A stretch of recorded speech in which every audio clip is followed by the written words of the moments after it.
Bonjour à tous, bienvenue sur ma chaîne Grand Club FCB. Si vous êtes nouveau sur ma chaîne, n'hésitez pas à vous abonner. La grandeur d'un club peut parfois se mesurer à l'envie affichée de certains joueurs de vouloir le rejoindre. Cet été, İlkay Gündoğan a préféré tourner le dos à Manchester City, pourtant champion d'Europe et d'Angleterre en titre, pour rejoindre le FC Barcelone.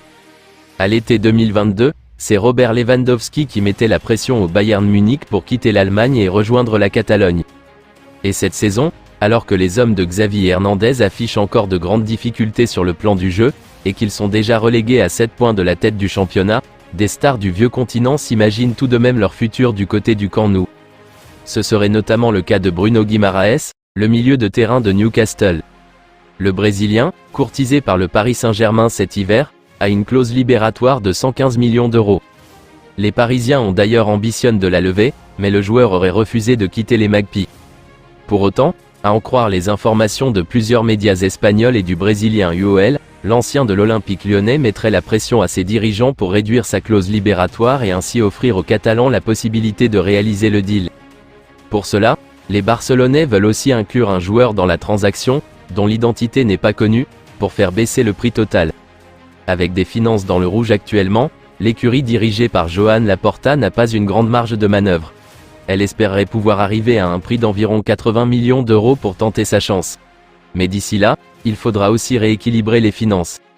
Selon Sport, Vangelis Pavlidis, à Alkmaar, 25 ans, serait dans les bons papiers du FC Barcelone pour cet été. Joao Félix en fin de prêt est loin d'être assuré de rester, Robert Lewandowski potentiellement sur le départ, le FC Barcelone est contraint de veiller le marché en quête d'un avant-centre avec un peu de bouteille pour ne pas laisser les seuls Vitor Roque et Marc Guiu livrés à eux-mêmes. Si l'on en croit Sport, une nouvelle piste du Barça a fleuri du côté de l'Eredivisie, D1 néerlandaise, où le grec Vangelis Pavlidis, 25 ans, casse la baraque avec l'AS Alkmaar.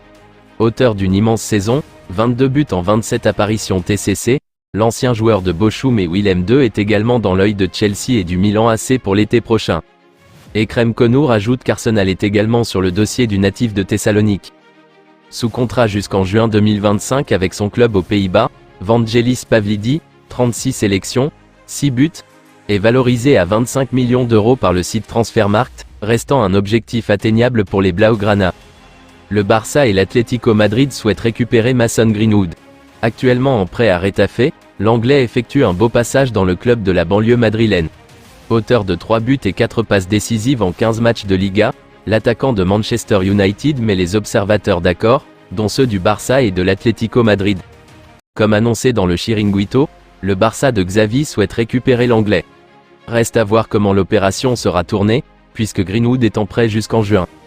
L'entraîneur du Barça, Xavi, ne devrait pas pouvoir compter sur Joao Cancelo pour la finale de la Supercoupe d'Espagne face au Real Madrid. Si l'on en croit les informations de Sport. Le latéral droit portugais, qui souffre d'une entorse au genou droit depuis la victoire contre Las Palmas, le 4 janvier dernier, ne devrait pas être remis sur pied à temps. Le club catalan pourrait bien être privé des services de Rafinha, qui s'est blessé lors de la première période de la demi-finale remportée hier face à Osasuna. Contrairement au Real Madrid, le Barça n'a pas eu besoin d'aller au bout des 120 minutes de jeu, prolongation comprise, pour se défaire d'Osasuna ce jeudi, et auront donc l'occasion de défendre leur titre contre l'équipe de Carlo Ancelotti ce dimanche. Après la rencontre, Xavi s'est rappelé ce rendez-vous en 2023 qui avait été un tournant dans la saison du Barça. J'espère qu'on pourra refaire la même chose, c'était l'un de nos meilleurs matchs depuis que je suis en poste. C'était un très grand match. Le Real arrive en étant meilleur que l'année dernière. On ne changera pas beaucoup. On cherchera à imposer notre jeu. On a fait un pas en avant dans le jeu, moralement et sur le plan de la confiance, a-t-il commenté. Pour autant, c'est toujours du 50 à 50 pour le coach de Barcelone. J'espère que ce sera le déclic définitif pour nous. J'ai vu le match du Real, ils ont été bons. C'est du 50% de chance, pour la légende catalane, qui a évoqué ensuite les armes de son équipe pour l'emporter. Notre méthodologie, notre modèle de jeu, le bloc. L'exemple de l'année dernière. Nous étions meilleurs. En Liga également, on a fait un bon match jusqu'à l'heure de jeu. Il faut enlever le ballon au Real Madrid. On doit voir notre ADN, nous sommes surmotivés, puis il a parlé de Carlo Ancelotti pour conclure, nous avons une très bonne relation. C'est un classico et ce sera difficile mais nous sommes enthousiastes. Ancelotti a changé de système. La clé sera de contrôler le match et imposer notre personnalité. Je vous remercie d'avoir regardé ma vidéo, n'hésitez pas à vous abonner pour plus de contenu similaire.